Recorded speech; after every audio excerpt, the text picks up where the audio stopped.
பரிசுத்த நாமம் மகிமைப்படுவதாக.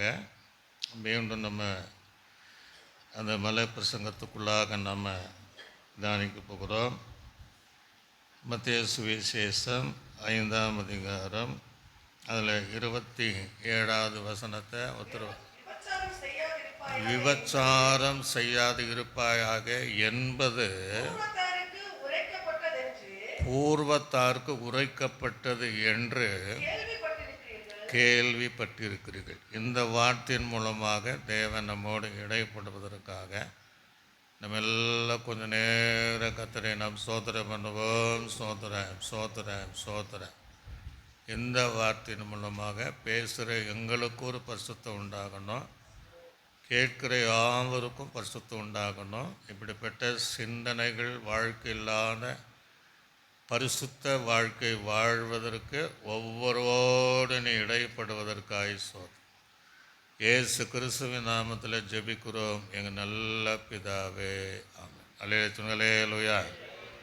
மலை பிரசங்கம் என்பது நம்ம நன்றாக நம்மை செப்பனிட்டு, இன்னும் நிறைய சொன்னால் ஒரு நிலத்தை உழுது அந்த நிலத்தை பண்படுத்துவதை போல நம்முடைய ஜீவியத்தை சரியான முறையில் தேவனுக்கு ஒரு பண்படுத்தப்பட்ட நிலமாக சங்கீதத்தில் வாசித்த அந்த பரிசுத்தமான வாழ்க்கைக்கு நேராக நடத்துவது தான் அந்த மலை பிரசங்கம். அல்லேலூயா. மலை பிரசங்கத்தில் பார்த்திங்கன்னா 5000 பேர் கூடினவர்கள் இருக்கிறாங்க, 4000 பேர் கூடினவர்கள் இருக்கிறாங்க. ஆனால் இந்த 5:1 நீங்கள் வாசிக்க வேண்டாம். திரளான ஜனங்கள் இயேசு போகிறதுக்குள்ளேயே திரளான ஜனங்கள் மலை மேலே ஏறினார்கள். அப்படி அவங்களுக்கு தான் இந்த செய்தியை சொல்கிறார், பூர்வத்தாருக்கு உரைக்கப்பட்ட வார்த்தை. இப்போ ஆண்டவன் அந்த பேசுகிறாருன்னா ஏன் பேசுகிறார் அப்படின்னா, என்ன சொல்லி இப்போ ஒரு வேளை இன்றைக்கு, அதாவது தான் உயிரோடு இருந்த நாட்களில் ஒரு பாவி என் பக்கத்தில் வரல. அது பாவியான ஸ்திரீ கூட இயேசுடைய பின்புறத்தில் போய் பாதத்தை தொட்டு முத்தம் செய்தான். அப்படி வரல. இயேசு கிறிஸ்து கூட இந்த உலகத்தில் இருக்கும்போது ஆயக்காரனோடு பாவியோடு என்ன செய்தாராம்? பந்தி இருந்தார். அல்லேலூயா. கையிலூயா. ஒரு தடவை கையும் களவுமாய் பிடித்து விபச்சார ஸ்திரீனை செய்யுங்க கொண்டு வராங்க. ஊர் ஜனங்க சிறியோர் முதல் பெரியோர் வரை அவரை குற்றம் கண்டுபிடிக்க ஓயாமல் சொன்னாங்க. அவள் தரையிலே குனிந்து மண்ணிலே எழுதி, உங்களில் யாராகிலும் பாவம் செய்யலாம் முதல் கல் எறியுங்க அப்படின்னா. ஏன்னா நியாயப்பிரமாணத்தின்படி கல் இருந்து என்ன செய்யணும்? கொலை செய்யப்படும். அப்புறம் எழும்பி நின்று யாரும் மேலே குற்றம் சொல்லலையா அப்படின்னு சொல்லிட்டு, சரி இனி நீ பாவம் செய்யாது. ஒரு அல்லேலூயா. கையிலூயா. அப்போது இந்த உலகத்தில் இருக்கும்போது இயேசு கிறிஸ்து பாவிக்கு தான் வந்தார். சிலுவை முறை நம்ம நெருங்கி அவருடைய சமூகத்தில் நம்ம வந்துடுறோம். அப்போ அதெல்லாம் ஆண்டவன் நினைக்கிற. இப்போ பிரச்சனை வேறு. நான் இன்னும் போகிற இடம் பரிசுத்தமான இடம். அல்லேலூயா. ஆக அந்த இடத்துல நீங்கள் இருக்கணும்னா இப்படிப்பட்ட வாழ்க்கை என்ன செய்யக்கூடாது? வாழக்கூடாது. இப்படிப்பட்ட ஜீவியம் செய்வதனால நீங்கள் இங்கே என்கிட்ட நெருங்கலாம், பாவரிக்கு செய்யலாம், நான் உங்களை தொடலாம், என் கூட இருந்து இங்கே பந்தி கூட சாப்பிடலாம். ஆனால் அந்த இடத்திற்கு நீங்கள் வரணுன்னா நீங்கள் விபச்சாரம் செய்யாது இருக்க வேண்டும். அல்லேலூயா. இந்த மருத்துவரில் போய் சில ட்ரீட்மெண்ட் கொடுப்பாங்க. எனக்கு ஒரு ட்ரீட்மெண்ட் நடந்துச்சு, மத்தியாச ஹாஸ்பிட்டலில் தான் நடந்துச்சு. ஒரு பாடி ஃபுல்லாக க்ளீன் பண்ணுறதுக்கு ஒரு பவுடர் கொடுப்பாங்க. அதுக்கு பின்னாடி தான் அவங்க உள்ளே செக் பண்ணுவாங்க, உள்ளே அதை போட்டு அலசு அதெல்லாம் போட்டு. அப்போ நம்முடைய பாடியில் இருக்க அதை குடித்த உடனே எல்லா அந்த அழுக்குகளும் வெளியேறும். ஒரு அல்லேலூயா. அதுக்கு பின்பு தான் நமக்கு நான் ட்ரீட்மெண்ட் செய்வதற்கு அது லகுவாக இருக்கும். இந்த மலை பிரசங்கம் என்பது என்னுடைய ஜீவியமானாலும் உங்களுடைய ஜீவியமானாலும் கேட்கிற ஜீவியமானாலும் இருக்கிற அசுத்தங்கள் எல்லாம் வெளியே கொண்டு வரும். அலே சொல்களே லூயா, கரைகளை அலே சொல்களே லூயா, கை அதெல்லாம் வெளியே கொண்டு வந்து நம்மை சுத்திகரித்து தேவனுடைய சபை என்பதில் ஒரு அந்தஸ்தை தலை நிமிர்ந்து நடக்கக்கூடிய ஒரு ஆவிக்குரிய ஜீவியத்தை தருவது தான் மலை பிரசங்கம். அலே சொல்களே லூயா. இப்போ அங்கே திரளான ஜனங்கள் என்று சொல்லப்படுகிறது. நம்ம அப்படியெல்லாம் சிந்திக்கணும், தியானிக்கணும். திரளான ஜனங்கள் அப்படின்னா எல்லாரும் விபச்சாரம் செய்தவர்களா அப்படின்னா அப்படி இருக்காது. அல்ல யாருமே விபச்சாரம் செய்யவில்லையா, அதுவும் இருக்காது.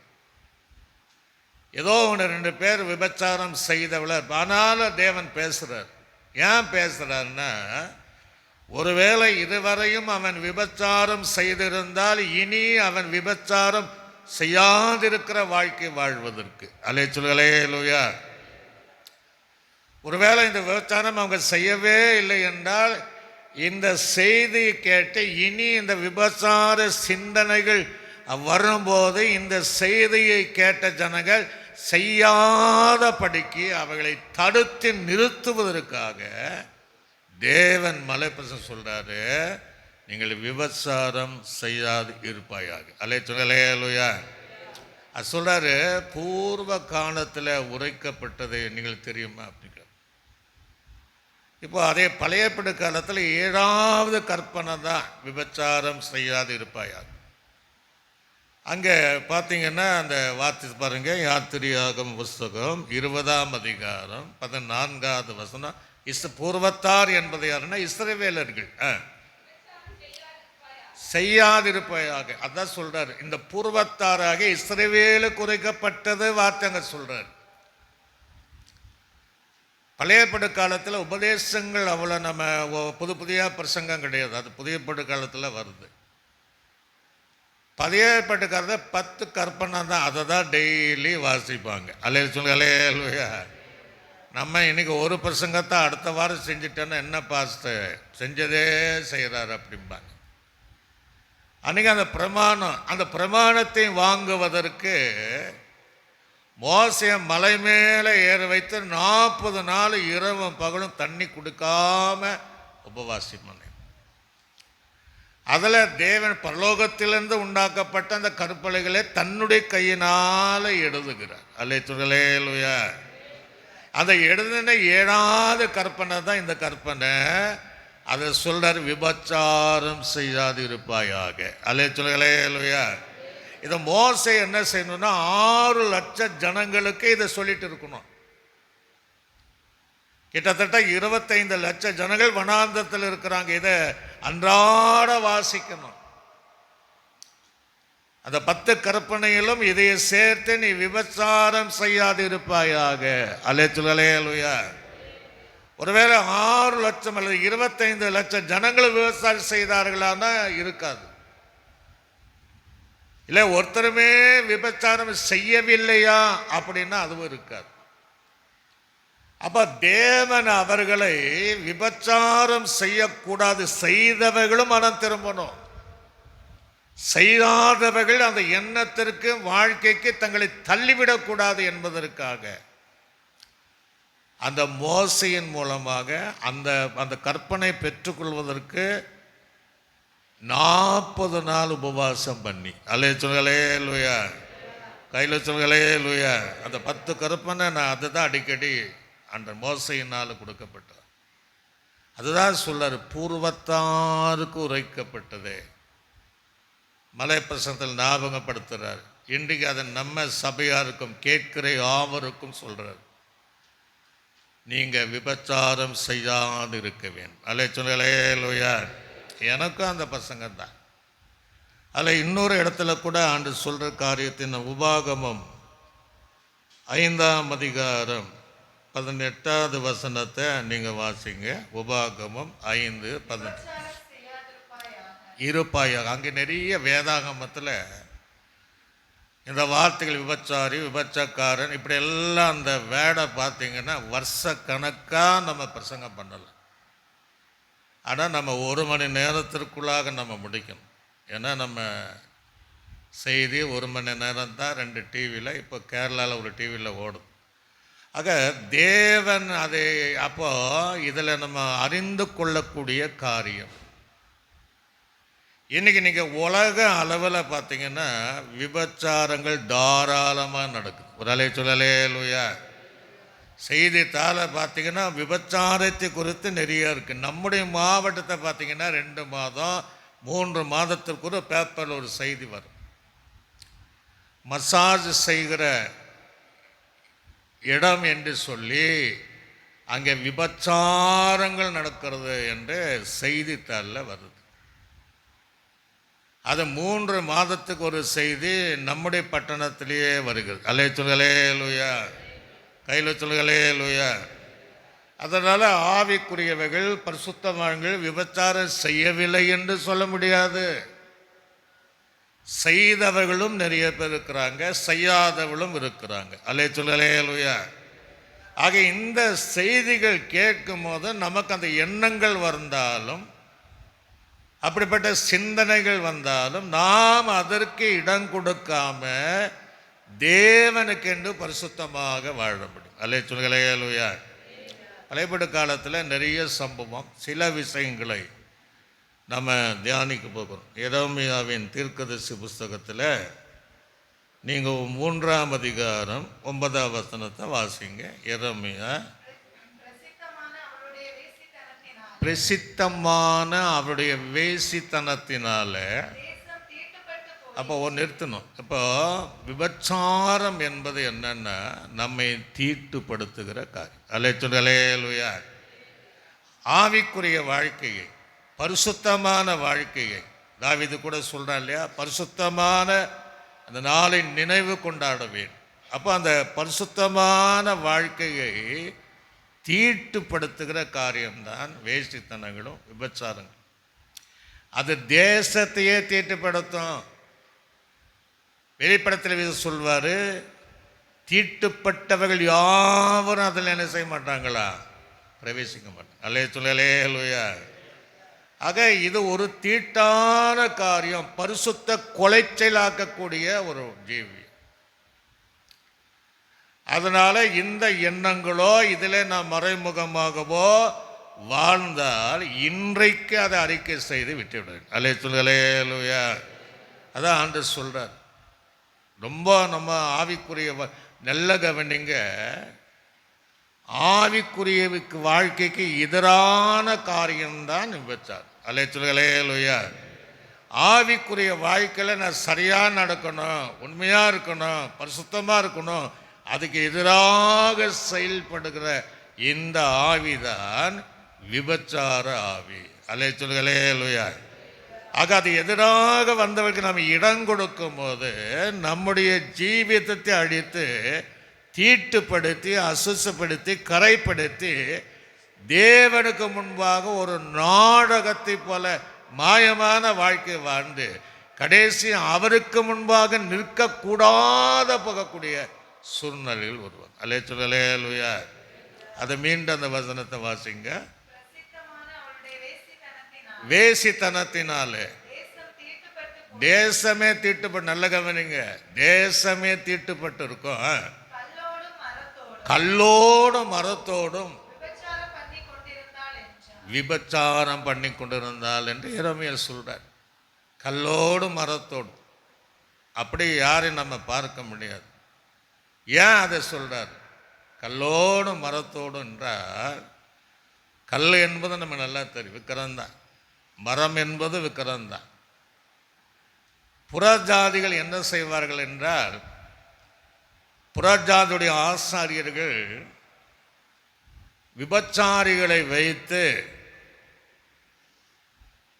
தங்களுடைய அந்த அந்த மரம் அல்லது கல் என்கிற அந்த ஆராதனை செய்வதற்கு, ஜனங்களை அதிகமாக்கிக் கொள்வதற்கு, அதிகமாக அந்த ஆராதனை கலந்து கொள்வதற்கு விபச்சாரிகளை வைத்து அந்த ஆள்களை பெருக்குவார்களாம். அலே சொல்களே லூயா. கையில் சொல்களே லூயா. இன்றைக்கி நீங்கள் நம்முடைய பட்டணத்தில் இருக்க நிறைய உலகம் முழுவதும் பரவி இருக்குது. சாத்தான் கோயில் அப்படின்ற ஒரு சர்ச் இருக்கு இல்லையா, அதில் இந்த காரியம்தான் நடக்கும். அந்த கட்டடத்தை பார்த்தான்னா நம்ம உள்ளே போகிற மாதிரி அவ்வளோ பில்டிங் அழகாக இருக்கும். நான் கோயம்புத்தூரில் ஒரு மீட்டிங், அதிலிருந்து வெளியே வந்தவன் ஒருத்தன் சொன்னான், ஒரு ஊழியக்காரர் வேறு. அவனை 10 பேர் அந்த பில்டிங் பார்த்தாலே கொஞ்சம் பேர் நம்ம போயிட்டு வரலான்னு அந்த இடத்துக்கே காலை வைக்கும். அந்த இடத்துல அந்த ஆராதனை இரவு நேரம்தான் நடக்கும். இரவு நேரத்தில் லைட் ஆஃப் பண்ணிடுவாங்க. எவன் மனைவி என்ன வேணாலும் அங்கே விபச்சாரங்கள் நடக்கும். இதனால் ஜனங்கள் என்ன செய்கிறாங்க, அப்படிப்பட்டவர்கள் அந்த கூட்டத்திற்கு அதிகமாகி போவாங்க. அல்லேலூயா. அல்ல ஆவிக்குரியவர்களும் சில நேரம் உள்ளே போயிட்டால் வர முடியும், ஏதோ 1-2 பேர் அதை அறிந்து வெளியே வந்துடுறாங்க. ஆகவே ஜனப்பெருக்கத்திற்காக தங்களை ஆராதிக்கிற ஒரு கூட்டத்தை சேர்ப்பதற்காக நம்ம பட்டணத்தில் இருக்கு. அன்றைக்கு அந்த புறஜாதிகள் விபச்சாரிகளை வைத்து அந்த ஜனத்தை பெருக்கினதை போல அந்த விக்கிர காரியங்களை செய்து ஜனங்களை பெருக்குவதற்காக அப்படி செய்தார். அல்லேலூயா. அதனால் எரேமியா தீர்க்கதரிசி சொல்கிறாரு, தேசம் தீட்டுப்பட்டு போயிற்று, அப்படி கல்லோடு மரத்தோடு விபச்சாரம் பண்ணியிருக்கிறாங்க என்று ஆண்டு சொல்கிறார். இன்னும் வேதாகமத்தில் விபச்சாரத்தை குறித்து நம்ம பார்க்கும்போது எப்படியெல்லாம் நம்ம பரிசுத்தமாய் நம்மை காத்துக்கொள்ளணும், எப்படியெல்லாம் இருக்கக்கூடாது என்பதற்கு வெளிப்படத்தில் விசேஷம் என்ன, வெளிப்படத்தில் லேவியராகமம் புத்தகம் 20ஆம் அதிகாரம் அதில் 10ஆம் வசனத்தை வாசிங்க. லேவியராகமம் 20:10. ஒருவன், இப்போ எது விபச்சாரம்? ஒருவன் பிறனுடைய மனைவியோடு விபச்சாரம் செய்தால், பிறன் மனைவியோட விபச்சாரம் செய்த அந்த விபச்சாரனும் விபச்சாரியும் கொலை செய்யப்படணும். அப்போ அது தேவனுடைய பார்வையில் பெரிய பாவம். எல்லா பாவமும் அப்படி தான். கொலை செய்கிற அளவுக்கு அந்த பாவம் தேவனுடைய பார்வையில். திருமணமான கணவன் மனைவியை இன்னொருவன் அந்த மனைவியோடு சேர்ந்து தவறு செய்தால் அது விபச்சாரம். அல்லேலூயா. அல்லது கணவன் மனைவி இன்னொரு கணவன் மனைவியானோ அந்த மனைவியானவள் அந்த மனைவியோடு கணவனோடு சேர்ந்து இப்படி செய்தால் அதுவும் விபச்சாரன்றார். இந்த விபச்சாரக்காரர்களை கொலை செய்யப்படணும் அப்படின்ட்டு வேதம் சொல்லுது. ஆனால் இங்கே ஆண்டு சொல்கிறாரு, புதிய பிரகாரத்தில் கொஞ்சம் கொலை செய்யப்படுறது இல்லை, கொலை நீங்கள் விபச்சாரம் செய்யாது இருப்பாயாக அப்படிங்கிற. அப்படின்னா கையும் களவும் வந்த அந்த விபச்சாரியை கொண்டு இருக்கணும். ஆண்டவர் மன்னிக்கிறார். பாவியான ஸ்ரீ தன்னை தொடுவதற்கு இடம் கொடுக்கிறார். இனி நீ பாவம், பேரே பாவி தான், நீ பாவம் செய்யாதே போ அப்படின்னு. ஆக இது புதிய காலத்தில் இது என்ன சொல்லுகிறது அப்படின்னு நீங்கள் பார்த்தீங்கன்னா, மத்தேயு சுவிசேஷம் 19ஆம் அதிகாரம் 3ஆம் வசனம் முதல் 9ஆம் வசனம் வரையும் சில விஷயங்கள் நம்ம பார்க்கணும். அப்பொழுது அவங்களுடைய பழைய காலத்தில் முன்னாடி எத்தனை பேர் கட்டலாண்டவங்க, பரிசேயர் அவளை சோதிக்கும்படியாக அவளிடத்தில் வந்து புருஷனானவன் தன் மனைவியை எந்த முகாந்திரத்தினாலும் தள்ளி விடுவது நியாயமானு கேட்குறார். இயேசுகிட்ட கேட்குறார். எந்த முகாந்திரம், அது எந்த காரியமானாலும் மனைவியை தள்ளி விடலாமா, அதாவது டைவர்ஸ் பண்ணலாமா, விவாகரத்து செய்யலாமா? அவங்களுக்கு என்னென்னா நிறைய திருமணம் செய்ய வேண்டும் என்கிற அந்த ஆசையில் அது சோதிக்கும்படி கேட்குறாரு. இப்போ ஆண்டவர் என்ன பதில் சொல்கிறாரு வாசிக. அவர்களுக்கு அவர் பிரதித்திரமாக, ஆதியிலே மனுஷனை உண்டாக்கினவர் அவர்களை ஆணும் பெண்ணுமாக உண்டாக்கினார் என்பதையும், இது நிமித்தம் புருஷனானவன் தன் தகப்பனையும் தாயும் விட்டு தன் மனைவியோடு சேர்ந்திருப்பார். பைபிளை நீங்கள் எங்கே பார்த்தாலும் சிலர் மாத்திரம்தான் தீர்க்குமார் தீராஜ தகப்பன் வீட்டை மருந்துன்னு சொல்வார். ஆனால் மற்றபடியெல்லாம் பார்த்தீங்கன்னா புருஷனானவன் தான் அவங்க அப்பா அம்மாவை விட்டு தனியாக போகணுமா. அல்லேலூயா. பைபிளில் அந்த நிறைய வசனம் அப்படித்தான். நம்ம இந்த காலத்தை திருமணம் பண்ணி பொண்ணு வீட்டில் கொண்டு வந்து பையன் வீட்டில் கொண்டு வந்துடுவோம். ஆனால் அங்கே அப்படி இல்லை, பொண்ணு வீட்டில் இருக்குன்னு தான் சொல்லுது. தாயின் தகப்பனை விட்டு புருஷனானவன் என்று சொல்கிறார். அல்லேலூயா. அதில் வாசிங்க, வசனத்தை வாசிங்க. இது நிமித்தம் புருஷனானவன் தன் தகப்பனையும் தாயும் விட்டு தன் மனைவியோடு இசைந்திருப்பார். அவர்கள் இருவரும் ஒரே மாம்சமாய் இருப்பார்கள் என்று அவர் சொன்னதையும் நீங்கள் வாசிக்கவில்லையா? இப்படி இருக்கிறபடியால் அவர் இருவராயிராமல் ஒரே மாம்சமாய் இருக்கிறார்கள். ஆகியால் தேவன் இணைத்ததை எந்த மனுஷன் விபச்சார சிந்தனையில் அதை பிரிக்கல் ஆகாது. அதற்கு அவர்கள் அப்படியானால் தள்ளு சீட்டை கொடுத்து அப்படி சொல்றாங்க. அப்படியானால் டைவர்ஸ் பண்ணோம், தள்ளு சீட்டை கொடுத்து அவளை தள்ளிவிடலாம் என்று மோசே ஏன் கட்டளையிட்டார் என்று அதற்கு அவர் உங்கள் மனைவிகளை தள்ளிவிடலாம் என்று உங்கள் இருதயத்தின் கடினத்தை நிமித்தம் மோசே உங்களுக்கு இடம் கொடுத்தான். ஆதி முதல் அப்படி இருக்கல.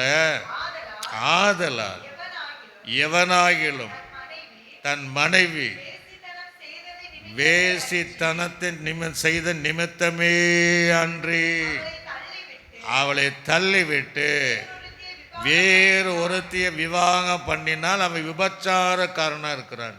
அல்லேலூயா. கையில் சொல்லுங்களேலூயா. அப்போ ஆண்ட தெளிவாக சொல்றாரு, ஒரு மனைவியை டைவர்ஸ் பண்ணணுன்னா அது பொய்யாக அல்ல, உண்மையாக இருக்கணும். வேசித்தனத்தால் ஒழிய விபச்சாரத்தனத்தை ஒழிய மற்றபடி அவரை தள்ளிவிட முடியாது. அல்லேலூயா. பின்னர் வாசிங்க பார்ப்போம். தள்ளிவிடப்பட்டவனை நல்ல ஒருவேளை தள்ளிவிடப்பட்டவனும் விவாகம் பண்ணிக்கிறவனும் விபச்சாரம் செய்கிறவனாக இருப்பானா. ஒரு அல்லேலூயா. இன்னைக்கு நிறைய அதை நடக்குது பாருங்க, நிறைய நடக்குது. தேவ பிள்ளைகளுக்குள்ள தள்ளி விட்டவனையும் தள்ளி விட்டவளையும் திருமணம் செய்வது அதுவும் சொல்றாரு, அதுவும் விபச்சாரம். அல்லேலூயா. சொல்லிட்டு சொல்றாரு 9வது வசனம் விட்டு வாசிக்க முடியுங்க. அவருடைய சீசர்கள் போதும், இது கடினமான உபதேசம்ட்டாங்க. அப்போ எவைகளெல்லாம் விபச்சாரம் என்பது வேதம் தெளிவாக சொல்லுகிறது. அல்லேலூயா. வேசித்தனத்தினால் ஒழிய அந்த முகாந்திரம் இல்லாமல் ஒரு புருஷனையோ ஒரு மனைவியோ அவன் தள்ளிவிட முடியாது. அது ஒன்றதான். மற்ற எந்த காரியமானாலும் அவன் சேர்ந்துதான் வாழும். அது அது நடந்ததாக அந்த உண்மையை வெளிப்படுத்தினால் ஒழிய அந்த அப்படியே அவன் தள்ளிவிட்டவனையும் தள்ளிவிட்டவளையும் ஒருவன் திருமணம் செய்தால் அவனும் விபச்சாரக்காரனாக இருப்பான், அவளும் விபச்சாரக்காரனாக இருப்பான். இதெல்லாம் மனதில் வைத்துதான் கர்த்தர் மோசேயின் மூலமாக பேசுகிறாரு, மலை பிரசங்கத்தில் சொல்கிறாரு, அப்போஸ்தலர்கள் பேசுகிறார், இன்றைக்கும் நம்மோடு பேசுகிறார். அல்லேலூயா. தேவனை பார்த்தீங்கன்னா ரொம்ப ஆச்சரியமாக இருக்கும். இதெல்லாம் வருங்கிறத முன்னாடி தெரியும். எப்போ ஆதாம் விழுந்த உடனே கணக்கு பண்ணிட்டாரு, இதெல்லாம் இனி வரும். அல்லேலூயா.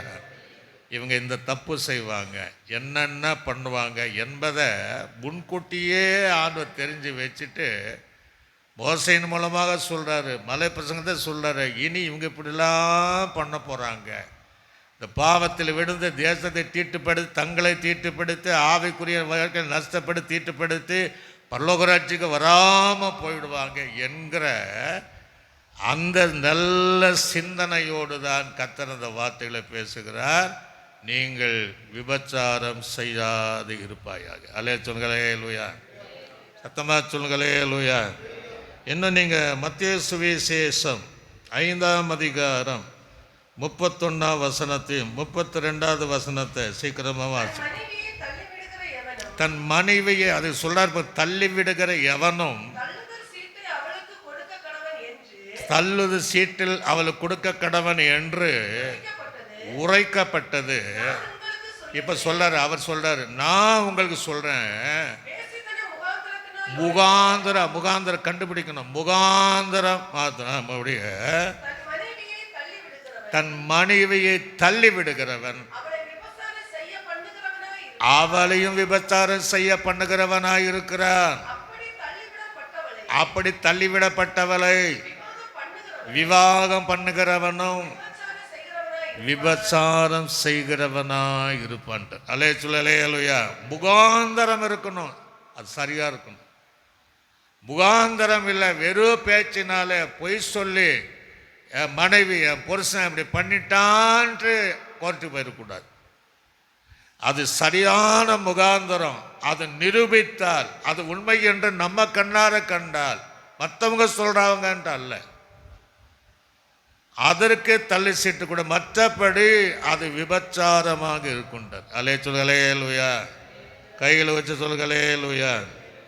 இன்னும் நீங்கள் வேதத்தில் வாசிக்கும் போது ரோமருக்கு நிருபம் 7ஆம் அதிகாரம் அது 3வது வசனத்தை வாசிங்க. ரோமருக்கு நிருபம் 7ஆம் அதிகாரம். ஆகியார் நல்ல கவனிங்க, புருஷன் உயிரோடு இருக்கையில் அவள் வேறொரு புருஷனை விவாகம் பண்ணினாள்.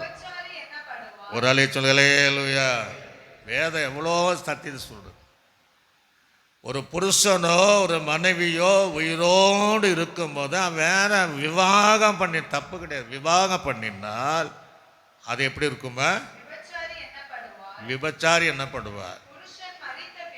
புருஷன் நல்ல இங்க சொல்ற, புருஷன் மரித்த பின்பு அவள் அந்த பிரமாணத்திலிருந்து விடுதலையாகி வேறொருசனை விவாகம் பண்ணினால் அது விபச்சாரி அல்லன்றார். சொல்லுங்களே லூயா, கையில் சொல்லுங்களே லூயா. ஒரு புருஷனோ மரித்து விட்டால் அந்த மனைவி இன்னொரு புருஷனை கணவனை தேடிக்கொண்டு அது விபச்சாரம் இல்லைன்றார். அது தவறல்ல. ஒரு மனைவி மரித்த பின்பு அல்லது அந்த புருஷன் இன்னொரு தேதி விவாகம் பண்ணுவது கூட அது விபச்சாரம் அல்லன்றார். சொல்லுங்களே லூயா. ஆனால் ஒருவன் உயிரோடு இருக்கும் போதே, கோர்ட்டில் பிரச்சனை அதுதான் நடக்குது. முதல் பொண்டாட்டிக்கு இந்த சொத்து தேவையா, ரெண்டாவது இப்படின்னு நிறைய பிரச்சனைகள் தான் ஓடுது. ஆக ஒருவன் அல்லது ஒருத்தி உயிரோடு இருக்கும்போது அவை விவாகம் செய்தாலும் கூட அது விபச்சாரம் என்று எழுதப்பட்டது. சொல்லுங்களே லூயா.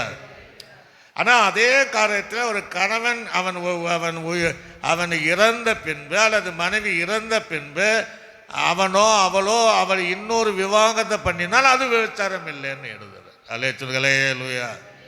அதெல்லாம் வைத்து தான் கர்த்தர் சொல்லுகிறார், நீங்கள் விபச்சாரம் செய்யாது இருப்பாயாக.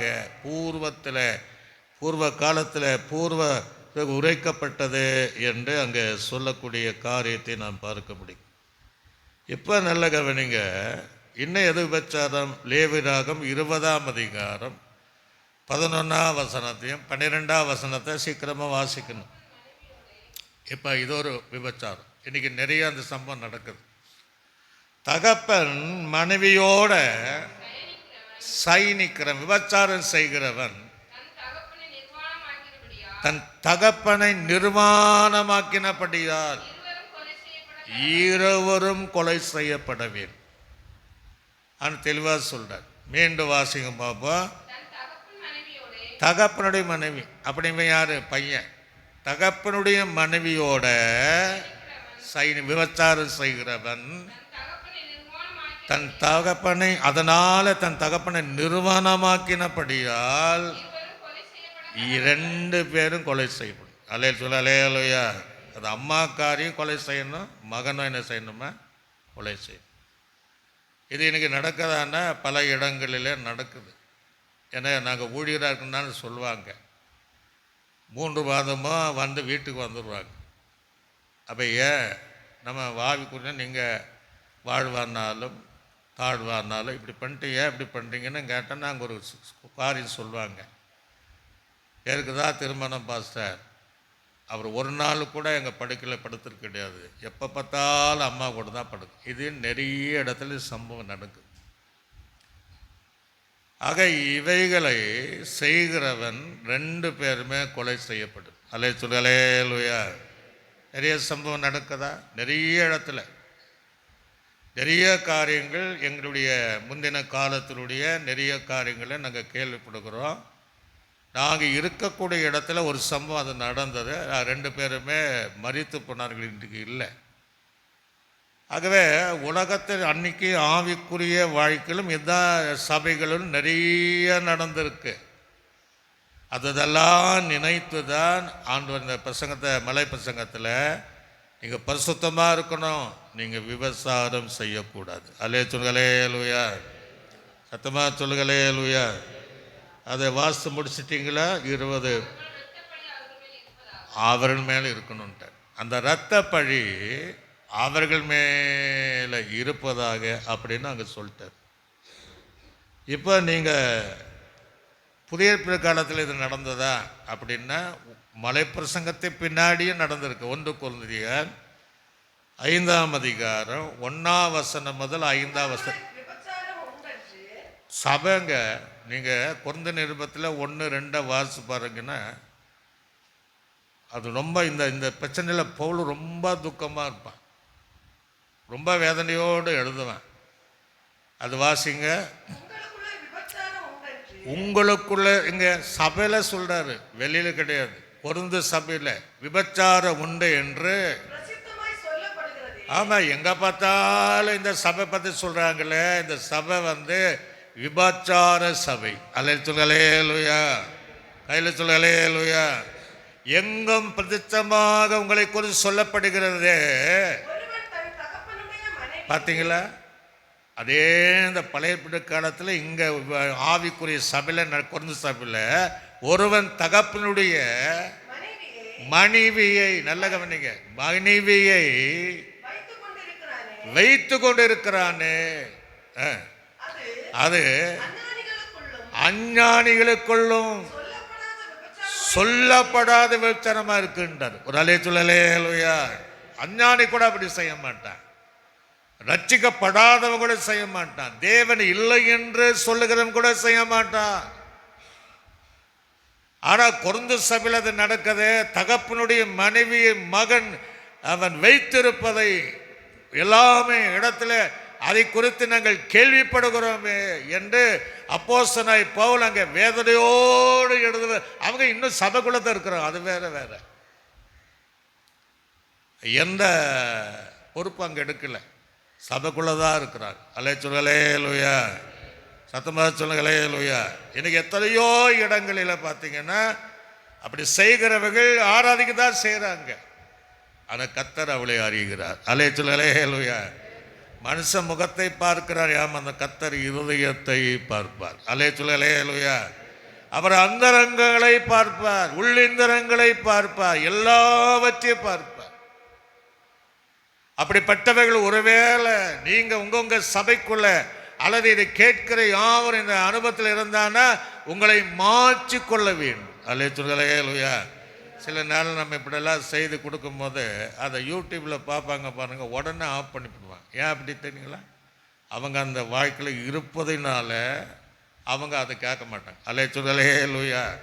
சத்தமாக சொல்லுங்களேலூயா. அது ஏன் ஆண்டவர் பேச வைக்கிறாருன்னா உங்களை நேசிப்பதனால, உங்களை தேவை என்பதனால, நீங்கள் பரலோகராஜ்யம் வரணுங்கிற எண்ணத்தினால தான் பேசுகிறார். தீர்க்க தரிசனமாக பேசுவார், வெளிப்படுத்தி பேசுவார், உங்கள் அந்தரங்குகளை பேசுவார், அப்போ நம்ம என்ன செய்யணும்? ஆண்டவரே, இது வரைக்கும் தப்பு பண்ணிட்டேன், இனி என்ன செய்யக்கூடாது, பண்ணக்கூடாது எண்ணங்கள் உருவாகுவதுக்கு தான் கர்த்தர் என்ன செய்கிறாரு? அது பேசுறாரு. அல்லேலூயா. அதை வாசிங்க. இப்படிப்பட்ட காரியம் செய்தவனை நீங்கள் அங்க சபையில தான் இருக்கு, உங்களை விட்டு நீக்காமலும், அதுக்கு நீங்க துக்கமே படாமலும் இருமாப்படைந்திருக்கிறீர்கள் என்று வேதனையை சொல்றேன். இவ்வளோ தப்பு நடக்குது, அஞ்ஞானிக்குள்ள இல்லாத தப்பு நடக்குது, நீங்க அதை இன்னும் விட்டு வச்சிருக்கீங்க, அதை நீங்க எந்த காரியம் செய்யல, இருமாப்படைந்திருக்கிறீர்கள், அவளோடு கூட நீங்கள் தேவனை ஆராதிக்கிறீர்கள் என்று பவுல் ரொம்ப வேதனையோடு இருக்கிறார். அல்லேலூயா. கையில சொல்லுங்களேலூயா. அது கீழே எழுதுற, வாசித்து பாருங்க. நான் சரீரத்தினாலே, அவன் தூரமா தான் இருக்கிறான், தூரமா இருந்தோம் ஆவியினாலே நான் உங்களோடு இருக்கிறவனாய். பவுலுக்கே தெரியுதுங்க. உடலே சொல்லலேலூயா. அவளுக்கு தெரியுது. ஆனால் கொஞ்சம் சபையில் இல்லை, அவன் தூரமாக இருக்கிறான். அங்கே இருக்கவும் சொல்கிறான், நான் சரீரத்தில் தூரமாக இருக்கிறேன், என் ஆவியில் உள்ள நடப்பதை எனக்கு தெரியும். உடலே சொல்லலேலூயா. எல்லா ஊழியக்காரர்களுக்கு தேவன் அதை வெளிப்படுத்துவதான் ஆவார். அல்லேலூயா. வெளிப்படுத்தாமல் இருக்க மாட்டார். அந்த ஆவியினுடைய அந்த அனுபவத்தினால யார் யார் என்னென்ன தப்பு செய்கிறார்களோ, நான் சொல்கிற உண்மையான ஊழியர்களுக்கு அந்த அந்த வாழ்க்கை வாழாத தேவனுக்கு பிரியமாக இருக்கிற அந்த ஊழியக்காரர்களுக்கு அந்த வெளிப்படுத்துகிற தேவன். அல்லேலூயா. கையில் சொல்லுங்களேலூயா. வாசிங்க வாசிங்க, சீக்கிரம் வாசிங்க. ஆவியினாலே உங்கள், அப்போ அந்த பவுல இருக்கிறாருன்னா அந்த சபையில் கர்த்தர் இருக்க மாட்டாரா? ஆவியன் இருக்க மாட்டாரா? அவருக்கு தெரியாதா என்ன? அல்லேலூயா.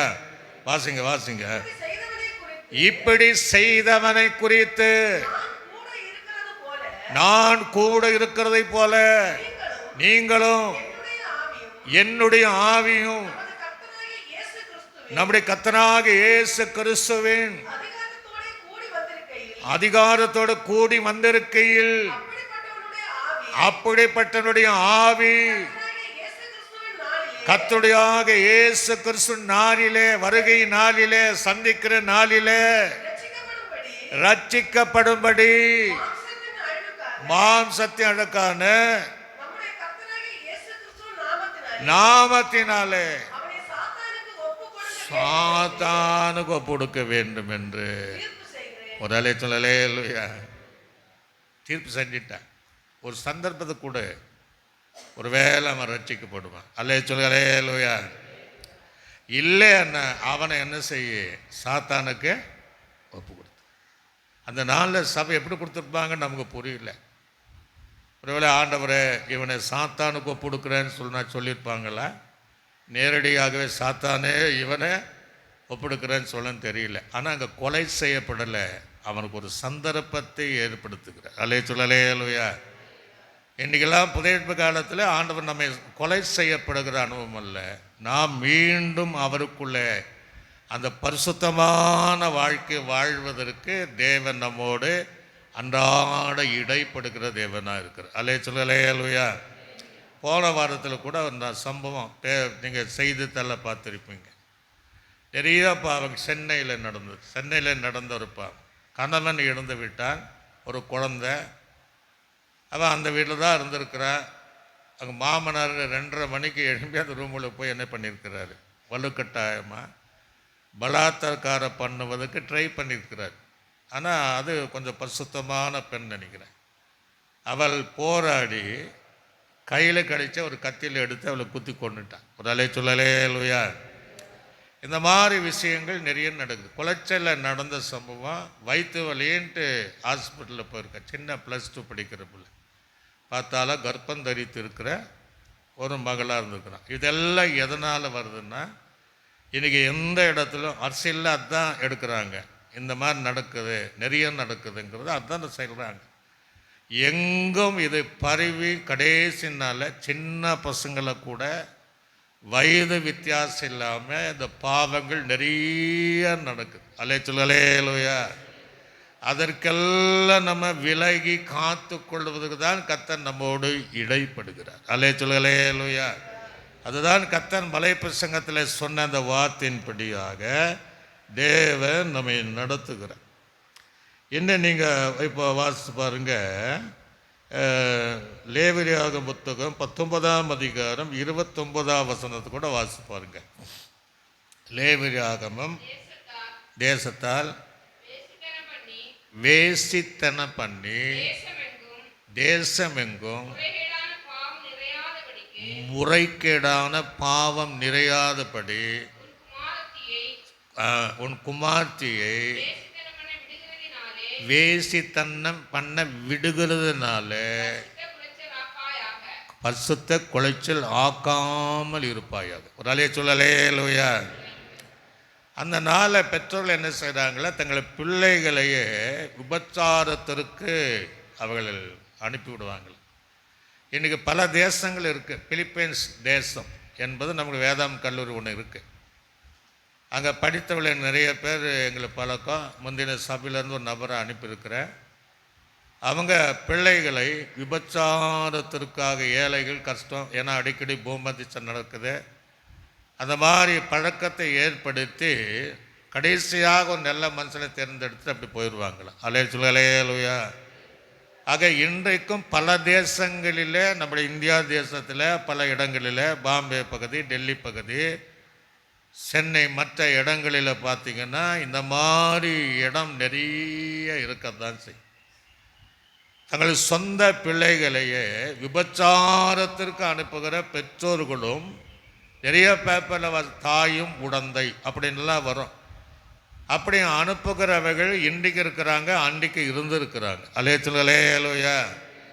அதனால் தேசம் பரிசுத்த குலைச்சலாக்காதே என்று வேதம் நமக்கு தெளிவாக சொல்லும். ரட்சிக்கப்பட்ட வாலிப பிள்ளைகள் நிறைய பேர் இந்த இடத்துல விழுந்து இருப்பதை கூட நம்ம பார்க்க முடிகிறது. கர்த்தர் அவளோடு கூட தான் பேசுகிறார். நீங்கள் அந்த ஜீவியத்தை விட்டு, அந்த அசுத்தமான ஜீவியத்தை விட்டு தேவன் தருகிற ஜீவியத்துக்குள் கடந்து வரும்போது தேவன் உங்கள் ஜீவியத்தை உலகத்திலும் ஆஸ்வதிப்பார், மறுமையில் அவரோடு இருக்கக்கூடிய பாக்கியத்தையும் தேவன் நமக்கு தருவார். அல்லேலூயா. அந்த நாட்களில் ஒரு கலாச்சாரம் இருந்ததுதான். இன்றைக்கு அந்த கலாச்சாரம் இருக்கான்னு தெரியல. அந்த கலாச்சாரத்தினால அவர்கள் சொந்த குமார்த்திகளை, வாலிப பிள்ளைகளை, குமார்த்திகளை விபச்சாரத்திற்காக அவங்களை இறக்கி விட்டுருவாங்கள. இந்த விபச்சாரம் செய்த பணத்தை கொண்டு அந்த விக்கிரங்களுக்கு, அந்த தெய்வத்திற்கு அந்த காணிக்கையை அவள் அர்ப்பணிக்கிற பழக்கம் அந்த நாளில் இருந்திருக்கு. அல்லேலூயா. அதனால் சம்பாதித்த பணத்தை அப்படி ஒரு கலாச்சாரம் முந்தின நாட்கள் இருக்குது. இந்த காலத்தில் அங்கங்கே இருக்கிறத நம்ம பார்க்குறோம். ஆகவே அவைகள் அப்படி இருந்தாலும் ஆவிக்குரியவைகள் இந்த விஷயத்தில் பரிசுத்தமாக ஜீவிக்க வேண்டும் என்று கர்த்தர் நம்மிடத்தில் எதிர்பார்க்கிறார். யோபுவின் புஸ்தகத்தில் அழகான ஒரு வசனம், 24ஆம் அதிகாரம் 15வது வசனத்தை வாசி. விபச்சாரனுடைய கண், நல்ல கவனிங்க, எப்போதான் இருட்டாகும், எப்போதான் மாலை நேரம் வரும், யார் கண்ணு? ஒரு விபச்சாரம் செய்யக்கூடிய கண்ணாக இருந்தாலும் சரி, ஒரு விபச்சாருடைய கண்ணாக இருந்தாலும் சரி, அவருடைய கண் அந்த பார்க்குமா எப்போ தான் அந்த சூரியன் மறையும், எப்போ தான், ஏன்னா அந்த பாவம் செய்வதற்கு அப்படி அந்த சிந்தனை இருக்குமா. வாசித்து பாருங்க. காத்திருந்து அவங்க சொல்கிறாங்களா, நிறைய பேர் இப்படித்தான் தங்களை ஏமாற்றிட்டு இருக்கிறாங்க. என்னை யாரும் கண்டுபிடிக்க முடியாது, என்ன ஒரு கண்ணை பார்க்க முடியும். மேலே ஒருத்தர் இருக்கிறார், ஒரு அலைய சொல்லலேலூயா. அப்போஸ்தலனாய் பவுலுக்கே வெளிப்படுத்தினவர், நிறைய ஒழுக்க வெளிப்படுத்தி கொண்டு இருக்கிறவர். அப்போ என்ன ஒரு கண்ணு காணாது அவங்களுடைய எண்ணம். வாசிங்க. என்று முகத்தை எப்படி போவாங்க, அப்படி போவாங்க, முகம் தெரியாது, எப்படி முகத்தை என்ன செய்வாங்க, டவுலினாலோ கர்ச்சிப்பினாலும் மூடி இருவேல யாரோ பார்ப்பாங்களா, அப்படின்ட்டு எவ்வளோ அழகாக அந்த வசனம் எழுதியிருப்பதை பார்த்தா ஆச்சரியமாக இருக்குது. அலே சொல்லலே லோயா. இந்த தவறு செல் நிறைய பேர் அப்படித்தான் பண்ணுவாங்க. ஒன்றா பெட்ஷீட் போத்திட்டோம், அது சால்வை போத்திட்டோம், டவலை போத்திட்டோம், முகம் தெரியக்கூடாது. மாலை நேரம்னா அப்படி போயிட்டே இருப்பாங்களா. வாசிங்க. பகலை பார்க்குறாங்களா? எங்கே பகலை பார்த்தா அடியாளமுள்ள வீடுகளை கண்ணமிடுகிறார்கள். போதும். அப்போ அவங்களுடைய கண் எப்படி இருக்குன்னா, எப்போதான் மாலை மயங்கி இருட்டாயிடும் என்று இந்த தொழில் செய்கிறவர்கள், இந்த பாவம் செய்கிற முகத்தை மறைத்து கொண்டு ஒரு கண்ணு எங்களை பார்க்காது என்று பாவம் செய்கிறவர்கள் அன்றைக்கல்ல இன்றைக்கும் இருக்கத்தான் சரி. அல்லேலூயா. ஆனால் ஒரு கண்ணு பார்த்துட்டே இருக்கேன். பார்வைக்கு மறைவானது சிருஷ்டி ஒன்றுமே இல்லை, எல்லாம் நிர்வாணமாகியும் வெளிரங்கமாய் இருக்கிறது என்று கர்த்தர் சொல்ல. 2 பேருக்கு நிருபம் 2ஆம் அதிகாரம் 14ஆம் வசனத்தை சீக்கிரமாக வாசிக்கணும். 2 பேர். விபச்சாரம், அது மயக்கம். விபச்சார மயக்கத்தால் நிறைந்தவைகளும் பாவத்தை விட்டு ஓயாது, அது பாவத்தை விட்டு விலகாமலும் இருக்கிற கண்களை உடையவர்கள். நல்லவனுக்கு இப்ப நடுங்க. இது ஊழிக்காரர் சொல்றார். உறுதி இல்லாத ஆத்துமாக்களை தந்திரமாய் பிடித்து பொருளாசில பழகின இருதயத்தை உடைய சாபத்தின் பிள்ளைகள் என்ற. நிறைய நம்ம எல்லா ஊழியரும் நல்ல ஊழியர்கள் தான். ஆனால் 1-2 பேர் தவறு செய்வதனால தேவ நாமம் எவ்வளவு தூசிக்கப்படுது. நிறைய கேள்விப்படுகிறோம். இந்த மாதிரி என்ன பண்ணுவாங்கன்னா, அந்த மயக்கத்தின் நிமித்தமாக சிலர் அதாவது விதவைகளானாலும் சிலருடைய மனைவியானாலும் அந்த இழிவான காரியத்திற்காக அவள் தங்களுடைய வசப்படுத்தி அவர்களை சிக்க வைத்து அந்த விபச்சாரத்தை ஈடுபடுத்துகிறவர்கள் அவங்க அந்த எண்ணம் இருக்காது. செய்கிறவர்கள் ஆண்டு சொல்றாரு, என்ன பிள்ளைகளா? சாபத்தின் பிள்ளை. நான் ஒரு இடம், எந்த இடம் சொல்ல மாட்டேன். ஒரு ஊழியர் குடும்பம் அப்படியே வீடு சந்திக்கும் போது குடும்பமாக இருப்பான்னா அவருக்கு ஒரு வேலை ஏற்பாடு பண்ணுவாங்க. சென்னையிலையோ பெங்களூர்லேயோ தூரமாக வேலை ஒன்று ஏற்படுத்திட்டு இவங்கக்கிட்ட வசமாக பேசி இவங்களை அந்த விபச்சாரத்துக்குள்ளாக ஈடுபடுத்துகிற சிலர் இன்றைக்கி இருக்கிறாங்க. அலே சொல்களே லூயா, சத்தமாக சொல்களே லூயா.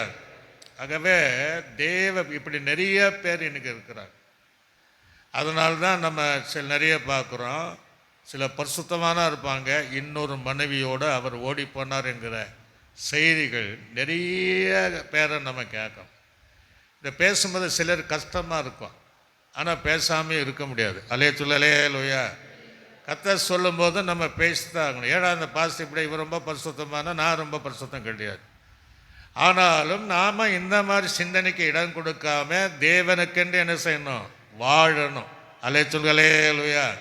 அப்படி நைஸாக போய் அப்படி பண்ணுகிறவர்கள் நிறைய பேர், அப்படி இருக்கக்கூடியவர்கள் நிறைய பேர் என்கிட்ட ரிப்போர்ட் வரும். நீங்கள் இந்த சபையில் வெளியிருந்து வருவாங்க, பாஸ்டர் நாங்கள் அவரை நம்பி எங்கள் அந்த இந்த சர்ச் வேலைக்கெல்லாம் அனுப்பினோம், கடைசி பார்த்தா கூப்பிட்டு போயிட்டாரு. அந்த முந்தின மனைவி பிள்ளைகள் ரொம்ப கஷ்டமாக இருக்கிறாங்க, எங்கே போனாருன்னு தெரியல. ஒரு அலைய சொல்லலே லூயா. இப்படி பல சம்பவங்கள் அன்றைக்கல்ல இன்றைக்கும் நடந்து கொண்டிருக்கிற காரியத்தை நாம் பார்க்க முடிகிறது.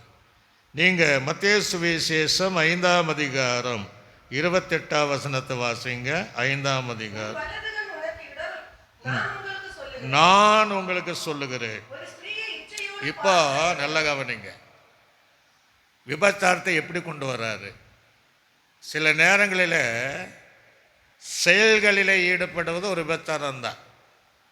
ஆனால் இப்போ புதிய காலத்தில் இன்னும் வித்தியாசமான ஒரு சத்தியத்தை சொல்கிறார். நம்ம என்ன சொல்கிறோன்னா, ஒரு கணவன் மனைவி அவன் வேறோட மனைவியோடு சரி செய்து அது விபச்சாரம் அப்படின்ட்டு பைபிள் இருக்குது.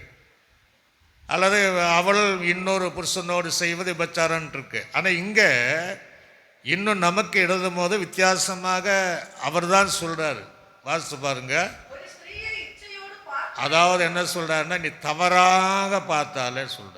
ஒரு ஸ்திரீ ஒருவனை தவறாக பார்த்தார், அல்லது ஒருவன் அந்த ஸ்திரீயை தவறோடு பார்த்தால், வாசிங்க, தன் இருதயத்திலே அவளோடு செய்தாயிட்டுன்னு அங்கே முடிக்கிறார்.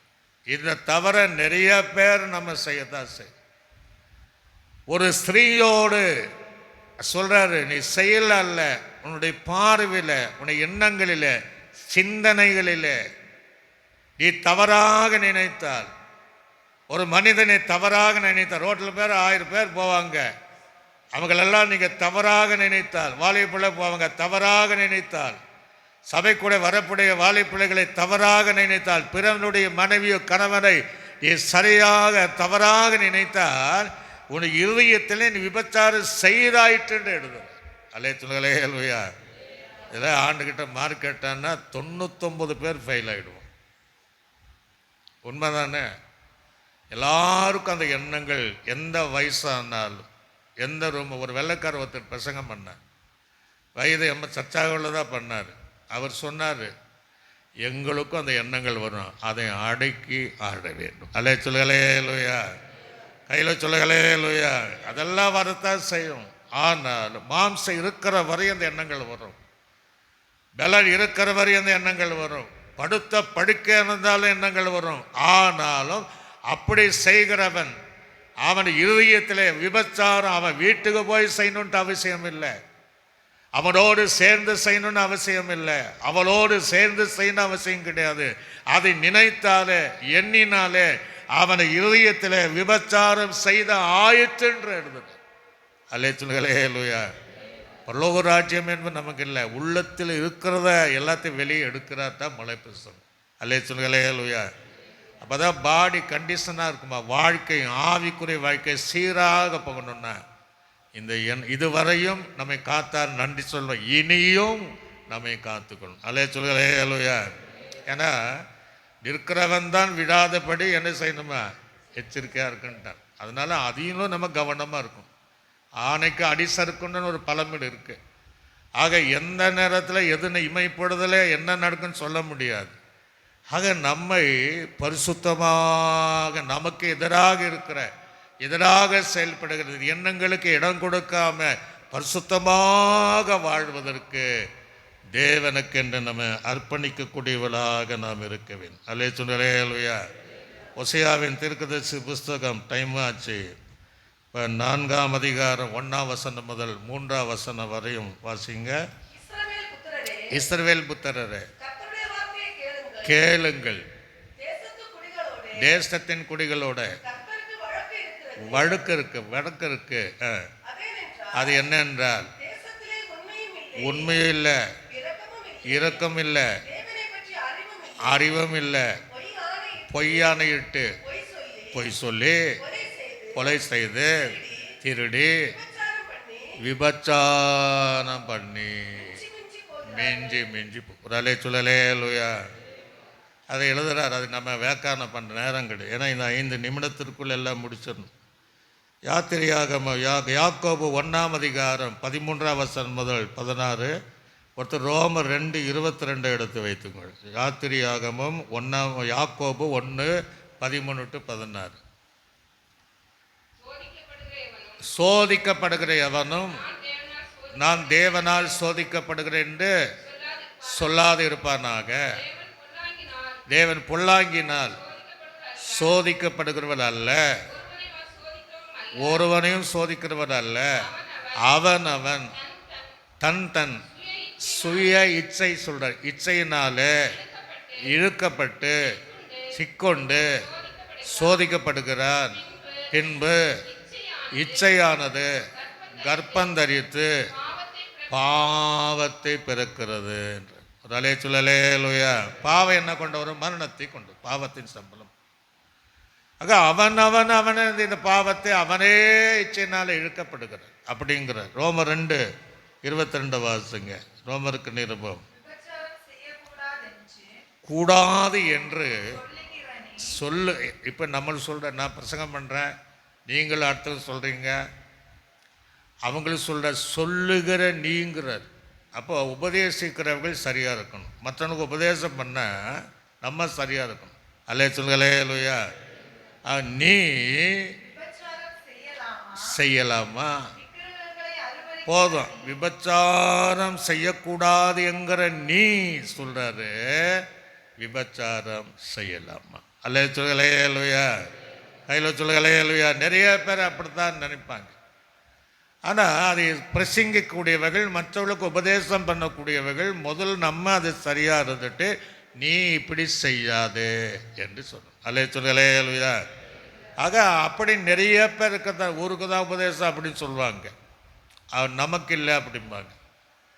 சிலர் சொல்லுவாங்க, போதகனை நம்பாத, போதகத்தை நம்புன்றுவாங்க.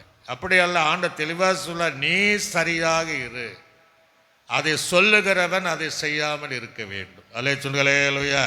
கடைசி ஒரு வசனத்தை, 1 கொரிந்தியர் நிருபம் 6ஆம் அதிகாரம் 9ஆவது வசனம் 10ஆவது வசனத்தை வாசித்து நம்ம முடிப்போம். அநியாயக்காரன் தேவனுடைய ராஜ்யத்தில் சுதந்திரிப்பது இல்லை, அறியீர்களா? சொல்றாரு ஒரு வச்சிருக்க, வஞ்சிக்கப்படாதிருங்கள். வேசி மார்க்கத்தாரும், விக்கிர ஆராதனைக்காரரும், விபச்சாரக்காரனும், சுய புணர்ச்சிக்காரனும், ஆண் புரட்சிக்காரர்களும், திருடரும், பொருளாசைக்காரரும், வெறியரும், உதாசீனரும், கொள்ளைக்காரரும் ராஜ்யத்தில் சுதந்திரிப்பது இல்லை. ஒரு அலே சொல்லலே லூயா. இப்படிப்பட்ட எண்ணங்கள் இருந்தால் அவன் தேவ ராஜ்யத்திற்குள்ளாக அவன் சுதந்திரிப்பது இல்லை அப்படின்ட்டு கத்துட வேதம். ஆனால் இன்றைக்கெல்லாம் ஆண்டவர் கொலை செய்யலை, நமக்கு ஒரு சந்தர்ப்பத்தை கொடுக்குறார், மனம் திரும்பும்படி, ரட்சிக்கும்படி. கடைசி நம்ம இருதயம் கடினம் ஒன்றாருன்னா ஒப்பு கொடுக்க வேண்டிய இடத்துல ஒப்பு கொடுக்கும். ஆக தேவன் நமக்கு, ஒருவேளை நம்ம இதுவரைக்கும் அந்த தவறு செய்யலைன்னா இனியும் தவறு செய்யாமல், ஒருவேளை அந்த எண்ணங்கள், ஆமாம் எனக்கு அந்த எண்ணங்கள் அடிக்கடி வருகிறது அப்படின்னா அதையும் நம்ம சுத்திகரித்து கொண்டு, ஒருவேளை நான் அறியாமல் செஞ்சிட்டேன், அதையும் நம்ம விட்டு நம்முடைய ஜீவியத்தை பரிசுத்தமாய் காத்துக்கொள்ள அப்படியே எழும்பி நின்று ஆண்டு சமூகத்தில் ஒப்பு கொடுத்து எல்லாம் சோத்திரம் பண்ணுங்க மாமா. சோத்திர ஆண்டவரே, சோத்திர ஆண்டவரே. தீபாவளி எல்லோரும் வாயை தருங்க, வாயை தருங்க, வாயை தருங்க, வாயை தருங்க. சோத்திர ஆண்டவரே. பரிசுத்தமான சிந்தனை நமக்குள்ளாக இறங்க. ஒரு வேளை ஒரு கண்ணு என்னை பார்க்கல அப்படின்னு நாம் நினைக்கலாம், ஒரு கண் நம்மை பார்த்து கொண்டே இருக்கிறது. அவளுடைய ஆவி அவன் சரீரத்தில் தூரமாக இருந்தாலும் கொண்டு சபையில் நடப்பதை அவன் ஆவினால் அறிந்து கொண்டான். தேவன் நம்மோடு இருக்கிறார், நம் பக்கத்தில் இருக்கிறார். நாம் எப்படிப்பட்டவர்கள், செய்து கொடுக்கிறவன் நான் எப்படிப்பட்டவன், கேட்கிறவர்கள், தூரத்தில் கேட்கிறவர்கள் அல்லது டிவியின் மூலமாய் கேட்கிறவர்கள், யூடியூபின் மூலம் எப்படிப்பட்டவங்க என்ற இந்த செய்தி கேட்டு நீங்கள் கோபப்படாமல், எரிச்சல் அடையாமல், அதை கேட்காமல் இருந்து விடாமல், ஆண்டவர் என்னோடு பேசுகிறார் என்று இப்படிப்பட்ட சிந்தனைகள் வராதபடி எல்லாம் அர்ப்பணித்து கொஞ்ச நேரம் வாயை திறங்க. சோத்திர ஆண்டவரே, சோத்திரம், சோத்திரம், சோத்திரம், சோத்திரம். தீபாலபரப. நன்றி தகப்பனே, நன்றி தகப்பனே, நன்றி தகப்பனே, நன்றி தகப்பனே. அந்த மகிமையின் பிரசன்னம் இறங்கணும், பரிசுத்தமாக வாழ்வதற்கு அந்த அபிஷேகம் எல்லாரும் மேலே இறங்கணும், வாலிப பிள்ளைகள் மேலே இறங்கணும், மெதியோர்கள் மேலே இறங்கணும், எங்கள் மேலே இறங்கணும், இறங்கணும், இறங்கணும். நாங்கள் பரிசுத்தமாக வாழணும். ரீபாலபரப. நன்றி தகப்பனே, நன்றி தகப்பனே, நன்றி தகப்பனே. ஹல்லேலூயா. ரீபாலபரப. தகப்பனே பிதாவாகிய தேவனை நாம் சோதனை பண்ணுவோம். சோதரம், சோதரம். கர்த்தராகிய இயேசு கிறிஸ்துவை நாம் சோதனை பண்ணுவோம். சோதரம். நம்மை ஆற்றி தேற்றி நடத்தின பரிசுத்த ஆவியானவரை சோதனை பண்ணுவோம். எங்கள் நல்ல ஆண்டவரே நன்றி செலுத்தும். மலை பிரசங்கத்திலிருந்து மீண்டும் நீங்கள் விபச்சாரம் செய்யாதிருப்பாய, பூர்வத்தாருக்கு உரைக்கப்பட்டதை நாங்கள் ஒரு விஷயம் கூட நினைத்து, வேதாகமத்தில் எவ்வளோ இருந்தாலும் தேவர்கள் எங்களுக்கு கற்றுத்தந்தவைகளை எங்களுக்கும் கேட்கிற யாவருக்கும் நாங்கள் இன்னும் பரிசுத்தமான ஜீவியம் செய்வதற்கு எங்களை முற்றிலும் அர்ப்பணித்து கடைசி நாள் வரையும் கர்த்தருக்கு ஆண்டவரே அந்த அநியாயத்திற்கு இடம் கொடுக்காம, அந்த காமத்திற்கு இடம் கொடுக்காம, அந்த விபச்சார சிந்தனைக்கு இடம் கொடுக்காம, தேவனுடைய ராஜ்யத்திற்கு நாங்கள் அந்த இடத்துல வருவதற்கு கிறிஸ்துவின் சிந்தனை மாத்திரம், பரிசுத்த சிந்தனை மாத்திரம் இருந்து எங்களை நடத்துவீராக. சபையாரை ஆசீர்வதிப்பீராக. மாலை முழங்கால் ஜபத்திற்கு அவர்கள் குடும்பமாக வர உதவி செய். துதி கனமகிமை எடுத்துக்கொள்ளே இயேசுவின் நாமத்தின் நல்ல பிதாவே, ஆமென். நாத்துமாவே என் முழு உள்ளமே பரிசுத்த நாமத்தை என் நாத்துமாவே கர்த்தர் செய்த சகல மறவாதே, ஆமென். கர்த்தராகிய இயேசுவின் கிருபையும் பிதாவாக தேவனுடைய அன்பும் பரிசுத்தாவினுடைய அன்னிய ஐக்கியமும் சந்தோஷ சமாதானம் அனைவரோடும் சகல பரிசுத்தவான்களோடு ஆண்டவராக இயேசு கிறிஸ்து வருகை பரிந்தும் சதா காலம் என்று நம்மோடு இருப்பதாக. ஆமென். அல்லேலூயா, அல்லேலூயா, அல்லேலூயா. கர்த்தர் உங்களை யாவரும் ஆசீர்வதிப்பார்.